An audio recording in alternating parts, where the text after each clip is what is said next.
사람들이 행복한 상태에 관하여 이러저러한 생각들을 갖습니다. 나는 이럴 때가 행복하다.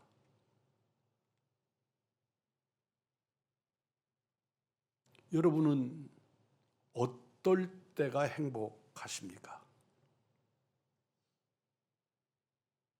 여러분에게 행복하냐고 묻고 네, 제가 행복합니다. 그렇게 대답할 수 있을 때가 어느 때입니까? 사람마다 다르고 상황마다 다를 것이나 이 세상의 최고의 행복은 성경이 가르치시는 대로 표현하면 주님과 함께 하고 있는 그 시간, 우리 주님이 동행해 주시는 그 상태를 최고의 행복의 상태로 표현하고 있습니다. 그러고 보면 여기서 일어나는 문제가 생깁니다. 나는 우리 예수님과 함께 하는가? 진정 예수님과 함께 하는 것이 행복이고 행복의 절정이라면 나는 예수님과 함께 하는가? 사랑하는 사람과 함께 하는 것이 행복인데 그 예수님과 함께 하는 것이 행복인데 나는 그분과 함께 하는가? 사랑하는 성도 여러분, 여러분은 매 순간 그리고 매일매일을 우리 주님과 함께 하십니까? 우리가 신앙생활을 하면서 그 신앙을 생활이라고 붙여 표현하는 것은 신앙은 어느 한순간과 상황을 표현하는 게 아니고 내 삶 전부를 엮는 것을 신앙이라고 표현하기 때문에 우리는 신앙을 생활이라고 하는 단어와 엮어 표현하는 것입니다. 그럼에도 불구하고 우리가 참 잘 안 되는 것, 그것이 예수님과 함께 하는 것, 예수님과 함께 사는 생활입니다. 우리는 예수님에 대해서 참 많은 것을 압니다. 그리고 예수님에 대해서 잘 알기도 합니다. 예수님에 대하여 많이 배웁니다. 그런데 예수님을 쉽게 잊어버립니다. 지난 하루 동안 예수님을 얼마나 생각했는지 한번 돌이켜 보십시오. 오늘 교회에 나오기 위해서 아침부터 아주 분주하게 열심히 준비해서 예배 시간에 늦지 않게 또는 예배 전에 내가 무엇인가를 섬겨야 될 일들에 늦지 않도록 하나님의 교회에 왔습니다. 여러분은 그러는 과정 속에서 우리 예수님과 함께 하셨는가 한번 돌이켜 보시기를 바랍니다. 교회에 가기 위해서 부지런히 열심히 그리고 평소보다 또 조금 더 진지하게 화장도 하고 옷매무새도 가꾸고 그런데 그 속에 예수님이 계셨는가를 묻는 것입니다.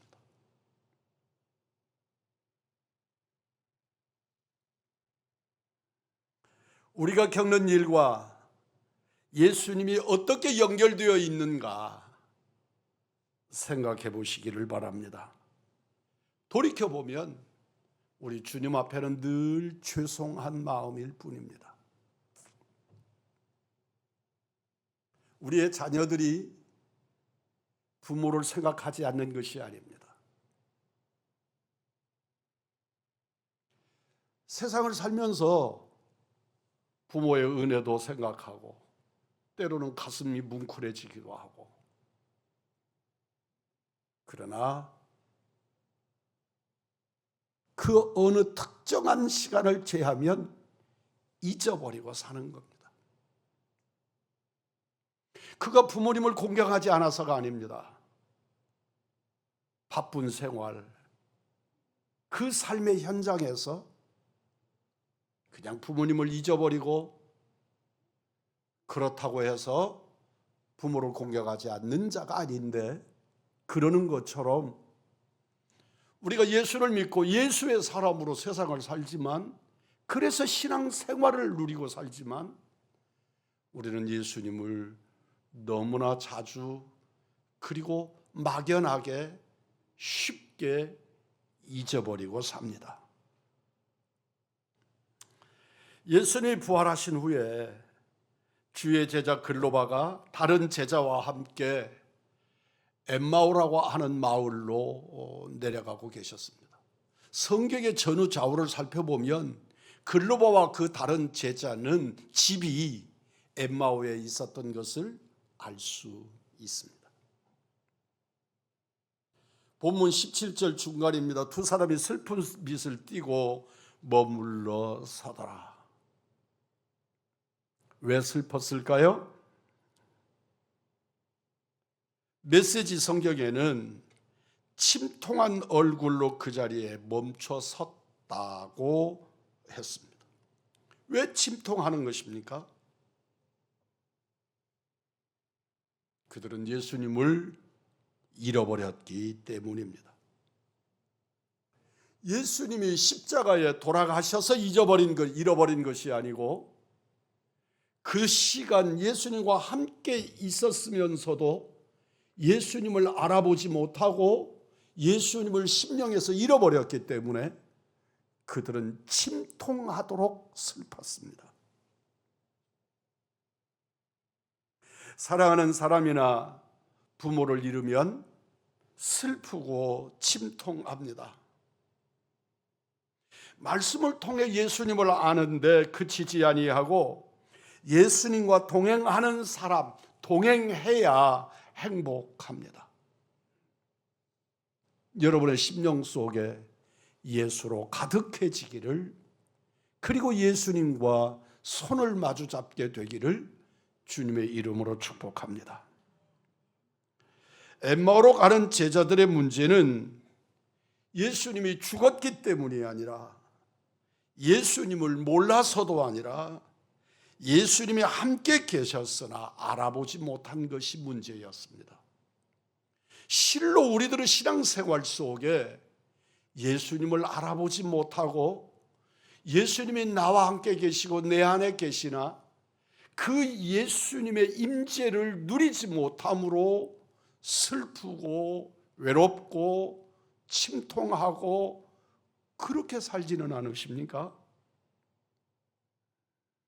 예수님이 그들과 대화까지를 나누십니다. 메시지 성경에서 이 부분을 이렇게 번역해 놓았습니다. 예수께서 말씀하셨다. 무슨 일이 있었습니까? 그들이 말했다. 나사렛 예수께 일어난 일입니다. 그분이 하시는 일과 말에 능력이 있고 하나님과 온 백성에게 축복받은 하나님의 사람이자 예언자셨지요. 그런데 대제사장과 지도자들이 그분을 넘겨주어서 사형 선고를 받게 하고 십자가에 못 박았습니다. 우리는 그분이야말로 이스라엘을 구원하실 분이라는 희망을 품고 있었습니다. 제자들이 예수님에 대해서 너무나 잘 알고 있는 것을 성경이 말하고 있지 않습니까? 예수님은 말과 일에 능한 선지자였으나 십자가에 달려 돌아가셨다. 그런데 우리는 그분에 대해서 희망을 품고 있었습니다.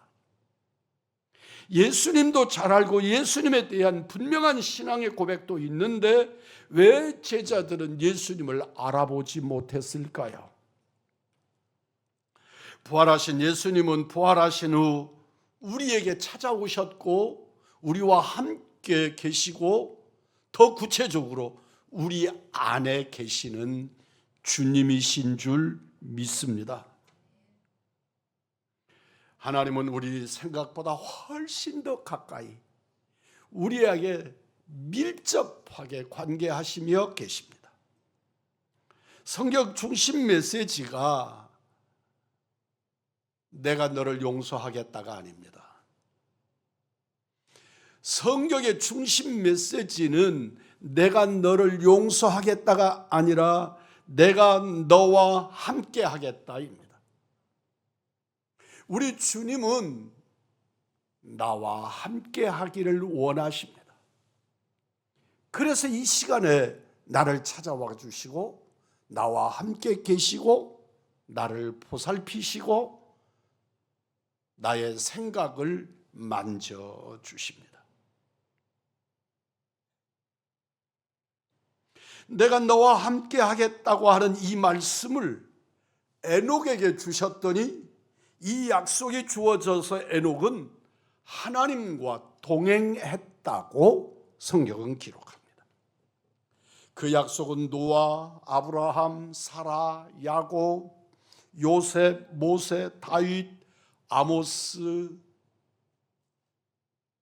그리고 마리아와 바울, 그리고 수많은 하나님의 사람들에게 주어졌고 말씀대로 하나님이 우리와 함께 계셔서 임마누엘 하셔서 주님의 역사, 은혜, 행복의 길로 우리를 이끌어 주십니다.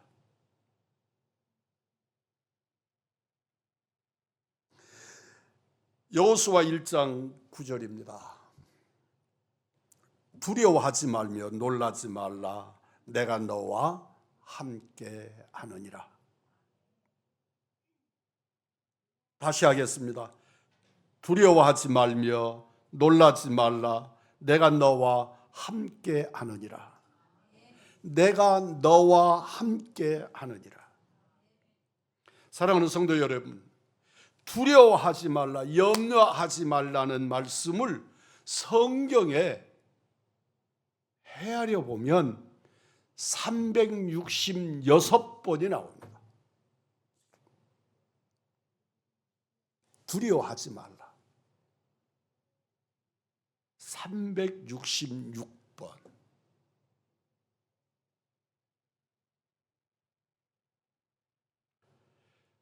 일년이 365일이고 보면 하루마다 매일마다 두려워하지 마라. 내가 너와 함께하고 있다 하고 말씀하시고 하루 한 번이 남지요. 그 다음 해도 여전히 우리 주님이 함께 하실 것이기 때문에 성경에 이건 제가 해석하는 겁니다. 366번이 연거푸서 그래서 매일마다 우리 주님은 두려워하지 마라, 염려하지 마라, 내가 너와 함께한다. 믿으면 아멘 하십시다. 하나님이 함께 하심, 우리 예수님이 나와 함께 하심이 최고의 행복이라면 그 주님이 날마다 그때마다 내게 오셔서 두려워하지 마라, 염려하지 마라, 내가 너와 함께한다. 사람들은 그 다음에도 여전히 염려할 것이기 때문에 366번을 우리들에게 염려하지 말라고, 두려워하지 말라고 말씀합니다. 시편 23편 4절입니다. 내가 사막의 음침한 골짜기를 다닐지라도 해를 두려워하지 않을 것은 따라서 합니다. 주께서 나와 함께 하심이라. 아멘. 주님이 나와 함께 하시니 두려워하지 않는다, 염려하지 않는다. 그곳이 사망의 죽음의 음침한 골짜기라도 두려워하지 않는다. 왜? 하나님이 나와 함께 하시니까, 주님이 나와 함께 하시니까. 요한계시록 21장 3절입니다. 하나님의 장막이 사람들과 함께 있음에 하나님이 그들과 함께 계시리니 그들은 하나님의 백성이 되고 하나님은 친히 그들과 함께 계시리라. 아멘. 한번 종을 따라서 합니다. 하나님이 그들과 함께 계시리니 나는 하나님의 백성이 되고 하나님은 친히 나와 함께 계시니라. 아멘. 하나님이 함께 계시. 그러니까 두려워하지 말라. 하나님이 우리 가까이 계심을 믿으십니까? 하나님은 우리 생각보다 더 가까이 계십니다. 모세가 호렙산에서 하나님을 만났습니다. 야곱이 부모를 떠나 하란으로 가는 도중 베델에서 하나님을 만났습니다. 내가 어디로 가든지 너와 함께 하겠다. 내가 다시 돌아올 때까지 내가 너를 지켜주겠다. 한 번 더 따라서 합니다. 너와 함께 하겠다. 하나님이 내가 너와 함께 하겠다고 약속해 주십니다. 우리 손 한번 이렇게 들고 내 가슴을 이렇게 만지면서 한번 하십시다. 하나님이 나와 함께 하십니다. 아멘. 기억하십시오. 함께하는 방법이 있습니다. 나와 동행하는 방법도 있고 우리 주님은 성령님으로 내 안에 와 계시는 줄 믿습니다. 그냥 아예 내 속에 들어와 계시는 것입니다. 그러니까 하나님을 놓칠 필요도 없고 하나님이 나를 놓치실 염려도 없습니다. 주님이 내 안에 와 계시기 때문입니다. 선지자 엘리사와 그의 사환이 아람 군대에게 포위를 당했습니다. 그래서 도단이라고 하는 성에 갇혔는데 두려워 어쩔 줄을 모릅니다. 이 도단성에 갇혀져 있을 때 사환이 선지자를 찾아와서 큰일 났습니다. 아람 군대가 도단성을 완전히 에워싸서 이제는 우리는 어떻게 할 방법이 없습니다. 주님께서 이 일을 아십니까? 선지자에게 묻는 겁니다. 선지자가 기도하고 그의 영의 눈이 열리니까 그들은 눈에 보여진 일이 어떤 것입니까?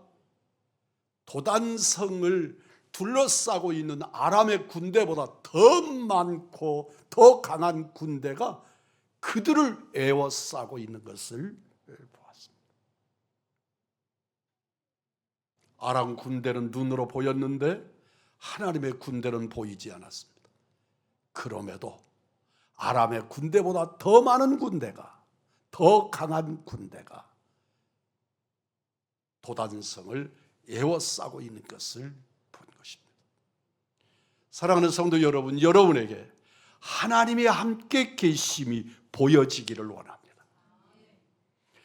주님이 함께 하심이 믿어지기를 원합니다. 그리고 진실로 그분과 동행하게 되기를 주의 이름으로 축복합니다. 엠마오로 내려가는 제자들이 주님과 동행하고 있으면서도 주님이 죽었다고 생각하고 동행하는 주님에게 죽은 예수를 설명하듯 우리가 그렇게 살지 아니하고 사람들은 눈에 보이지 아니하나 내 안에 모시고 주님을 모시고 사는 하나님의 사람들이기를 소망합니다. 하나님은 어디나 계십니다. 그리고 가까이 계십니다. 우리의 영안이 열리면 매 순간에 하나님이 계시고 모든 장소가 하나님의 성전인 것을 발견하게 될 것입니다. 우리가 이해할 수 없는 이유로 하나님이 멀리 계신 것처럼 느낄 때가 있지만 사실은 하나님은 가장 가까이, 아닙니다. 아예 우리 안에 나와 함께 계심을 믿으시기를 바랍니다. 모든 자연 안에 하나님이 계시고 모든 하나님 안에 모든 자연이 있습니다. 하나님 안에 모든 자연이 있고 모든 자연 안에 하나님이 계십니다. 사람 안에 하나님이 계시고 하나님 안에 모든 사람이 있습니다. 하나님은 우리 가까운 곳에 계십니다. 하나님이 그렇게 가까이 계신데도 우리가 보지 못하는 이유가 있습니다. 눈이 어둡기 때문입니다. 어느 순간부터 제 눈이 어두워졌습니다. 그래서 희미해졌습니다. 마음으로는 병원에 가서 안과를 좀 다녀와야겠다 그러는데 또 생활 속에는 별로 불편하지 않아서 잊어버리고는, 그런데 말씀을 읽을 때나 강단에서 여러분을 대할 때 보면 정말 사랑하는 여러분을, 사랑하는 사람을 환하게 보고 싶은데 실루엣처럼 보일 때가 참 많습니다.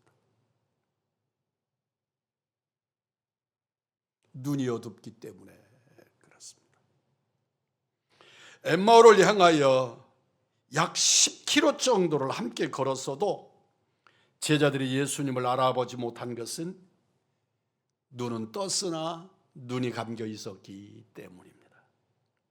30절 31절입니다. 그들과 함께 음식 잡수실 때에 떡을 가지사 축사하시고 떼어 그들에게 주시니 그들은 눈이 밝아져 그인 줄 알아보더니 예수는 그들에게 보이지 아니하니라. 신앙생활의 최고 신비는 예수님이 영으로 우리 안에 계시는 것입니다. 예수님이 영으로 내 안에 계심을 믿으면 아멘 합시다. 정말 주님이 내 안에 계심을 확신하십니까? 주님이 내 안에 계십니까? 갈라디아서 2장 20절입니다. 그러즉 이제는 내가 사는 것이 아니요 내 안에 그리스도께서 사시는 것이라. 주님이 내 안에 사시는 것이 확실하다면 이 사도 바울의 이 고백이 내 것이 될 줄 믿습니다. 우리 것이 될 줄 믿습니다. 이 고백의 주인공이 되기를 원합니다. 내 안에 그리스도께서 사시는 것이라. 우리 안에 예수님이 계신다는 것을 아는 것보다 실제 예수님과 함께 사는 것이 더 중요합니다. 믿음의 눈, 마음의 눈이 열리면 우리는 예수님과 동행할 수 있습니다.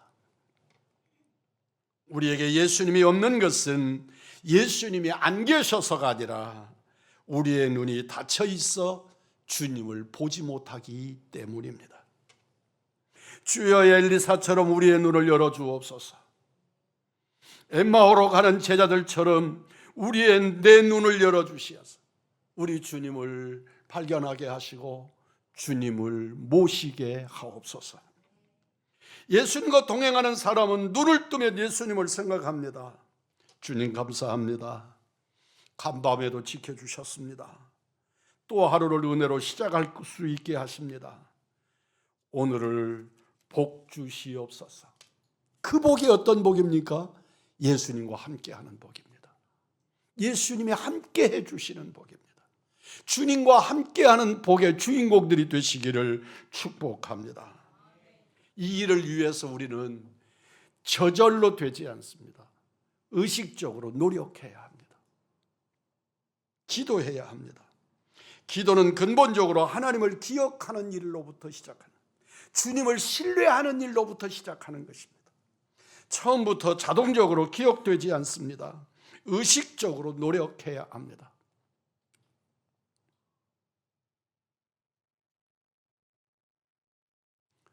어제도 묻더니 오늘 아침에도 사모님이 저에게 묻습니다. 금요일 날 부목사님이 증거한 말씀 제목이 뭐지요? 라고 저에게 묻습니다. 저는 그냥 새까맣게 기억의 근거도 나타나지 않고 기억을 못했습니다. 그랬더니 사모님이 되뇌이고 몇 번 되뇌이더니 제대로 그 말씀 제목을 생각해냈습니다. 그리고 지금 성경 한 구절을 암송을 하는데 그 암송하는 구절이 생각이 안 나는 겁니다. 그러니까 저보고 따라서 하라고 그래서 제가 따라서 했습니다. 그때는 잘 따라서 해줬고 또 반복도 해줬습니다. 그런데 아침에 일어나서 그 말씀이 뭐냐고 저에게 물으니까 저는 까마도 머리가 새카매졌습니다. 한참 반복하더니 성경 요절 말씀을 찾아내서 암송했습니다. 사랑하는 성도 여러분이여, 기억하십시오. 암송도 단번에 되지 않습니다. 암송하고 반복하고 또 반복하고, 그리고 나중에 가서는 그 말씀이 내 안에 좌정하는 겁니다. 주님을 생각하십시오. 의지적으로 노력하셔야 합니다. 그리고 그 주님을 반복하십시오. 그 주님이 내 안에 주인 되어 좌정하실 줄 믿습니다. 기도에서 주의할 것은 우리가 기도를 하다가 예수님을 잊어버리는 겁니다. 그럴 수도 있습니까? 여러분 한번 돌이켜서 생각해 보십시오. 우리가 기도를 시작했는데 기도를 하다가 1시간 기도합니다. 2시간 기도합니다. 아닙니다. 그렇게까지 아니고라도 주님 앞에 기도하다가 주님을 잊어버리고 내 하소연만, 내 아픈 가슴만 쏟아놓고 주님 없이 일어날 때가 얼마나 많은가 한번 돌이켜보시기를 바랍니다. 예배 드리다가 예수님을 잊어버립니다. 복음 증거하다가 예수님을 잊어버립니다. 주어가 빠져버리는 겁니다. 기도의 목적은 기도 자체가 아닙니다. 예수님과 함께하는 것입니다. 기도의 초점도 목적도 예수님입니다. 예수님과 함께 예수님으로 사는 것이 기도요, 신앙생활이요, 삶의 목적입니다. 예수님과 함께함이 최고의 기도인 줄 믿습니다. 예수님과 동행하면 인생의 사소한 일이란 없습니다. 모두가 소중한 일이요, 소중한 시간들입니다. 운전하십니까? 예수님과 함께 하십시오. 길을 걷습니까? 예수님과 함께 걸으십시오. 지하철을 탔습니까? 예수님께 기도하십시오. 신문을 읽습니까? 신문을 통해 예수님의 역사를 보십시오. 하루를 예수님과 동행함이 신앙이고 신앙인입니다. 훈련으로 됩니다. 실패해도 또 하면 됩니다. 예수님과 평생을 함께 사는 복을 누리시는 우리 의왕중앙의 믿음의 사람들이기를 원합니다.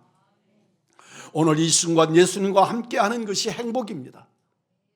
예수님이 함께하는 것이 행복인 것이 믿어지면 아멘 하십시오. 시인하면 아멘 하십시오. 진정 예수님이 나와 함께 해주시는 것이 행복입니다. 우리가 예수님과 함께 살 때 오늘 이 순간을 함께 해야 합니다. 엠마오로 가던 제자들이 드디어 눈이 밝아져 예수님을 보았습니다. 31절입니다. 그들의 눈이 밝아져 그인 줄 알아보더니 예수는 그들에게 보이지 아니하니라. 왜 이렇습니까? 예수님인 줄 발견했습니다. 예수님이시구나. 그런데 예수님이 사라지셔 버렸습니다. 예수님이 눈에 보이지 않는 겁니다. 사랑하는 성도 여러분, 정말로 중요한 것이 지금입니다. 이 순간에 주님과 함께 해야 합니다. 이 순간에 주님과 함께 하지 못하면 다음의 시간이란 존재하지 않습니다. 현실주의자가 되라는 말이 아닙니다. 엄밀히 말해서 우리에게 주어진 시간은 지금이라고 하는 이 순간밖에 없습니다. 우리는 과거를 지나치게 자책하고 미래는 지나치게 불안해합니다. 그러나 실패했던 성공했던 과거는 이미 지나간 시간입니다. 예수님은 2000년 전 십자가에 우리의 모든 죄를 못 박았습니다.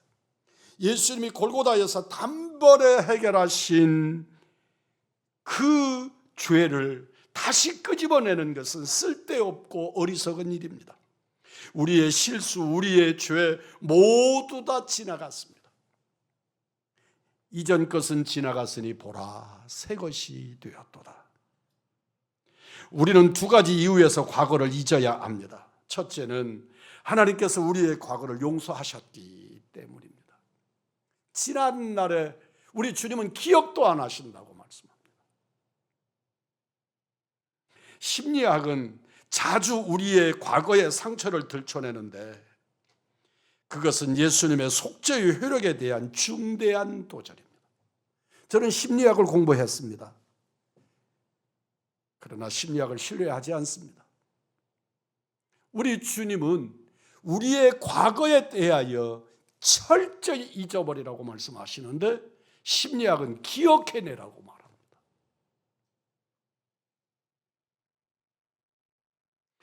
우리는 이미 용서받았음을 확신하십니까? 우리 죄를 용서받았다는 것을 믿으십니까? 실패했어도 이미 지나간 과거입니다. 두 번째는 우리 어떤 이유로도 과거를 바꿀 수가 없습니다.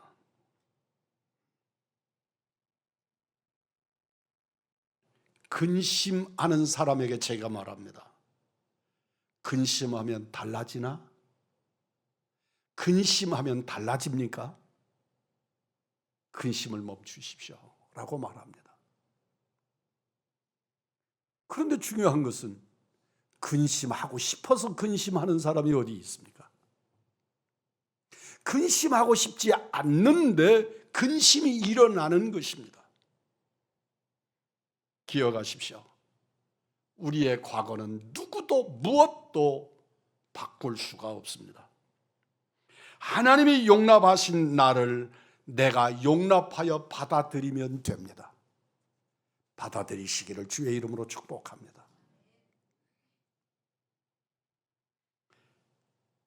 그렇다고 해서 미래가 또한 내 것일 수 없습니다. 미래는 희망일 뿐 아직 우리의 소유가 아닙니다. 미래의 소유자는 하나님입니다. 내일이라는 단어는 사전에는 있지만 우리의 실제 시간에는 없습니다. 우리는 내일을 말합니다. 그러나 내일이 우리에게 내일이 있습니까? 우리는 그저 그 순간이 내가 사는 날이고 오늘일 뿐입니다. 내일은 언제나 내일일 뿐이고 그것은 실제로 존재하는 시간이 아닙니다. 하나님의 은혜로 주실 뿐입니다. 우리는 다만 우리에게 내일을 주십시오라고 기도할 뿐이고 내일이 오늘 될 때 주님과 함께하기를 소망할 뿐입니다. 우리에게 유일한 시간은 지금 이 순간입니다. 우리가 예수님과 동행하는 유일한 시간은 지금 이 시간이라는 사실을 잊지 않기를 바랍니다. 지금 이 순간 예수님과 동행하면 과거에 우리가 저질른 어떤 실수, 어떤 죄, 어떤 상처를 받았더라도 문제가 없습니다. 지금 이 순간 예수님과 동행하면 미래가 아무리 불안하고 불안정하더라도 걱정하지 마십시오. 지금 이 순간 예수님과 동행하는 것이 과거를 치유하고 미래를 약속받는 능력입니다. 지금 이 순간 예수님과 함께 하지 않으면 우리에게 영원한 미래도 없습니다. 지금 이 순간 예수님과 함께 해야 합니다. 예수님은 죽은 다음에 만나는 것이 아니라 지금 만나서 영원까지 함께 하는 것입니다.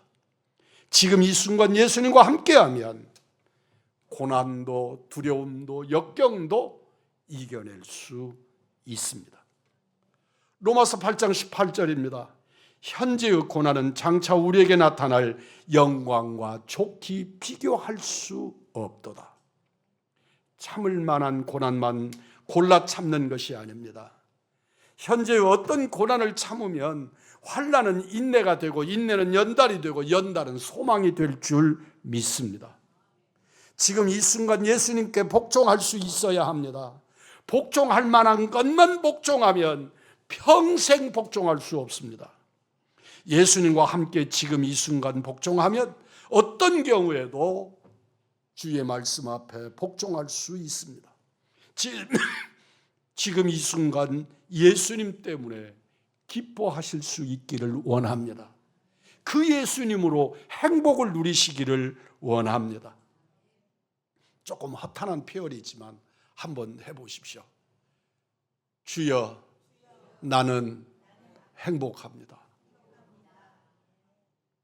무슨 소리? 오늘 교회 나올 때 내가 모래알을 씹는 것처럼 하고 나왔는데 그렇습니까? 그럴지라도 이 시간 주님 앞에 한번 고백하십시오. 주님이 나와 함께 하시니 나는 지금 행복합니다. 매 순간이 주님과 함께하는 여러분 되셔서 진실로 누구가 아니라 그분 때문에, 예수님 때문에 행복한 하나님의 사람들, 우리 의왕중앙의 믿음의 사람들이기를 주님의 이름으로 축복합니다.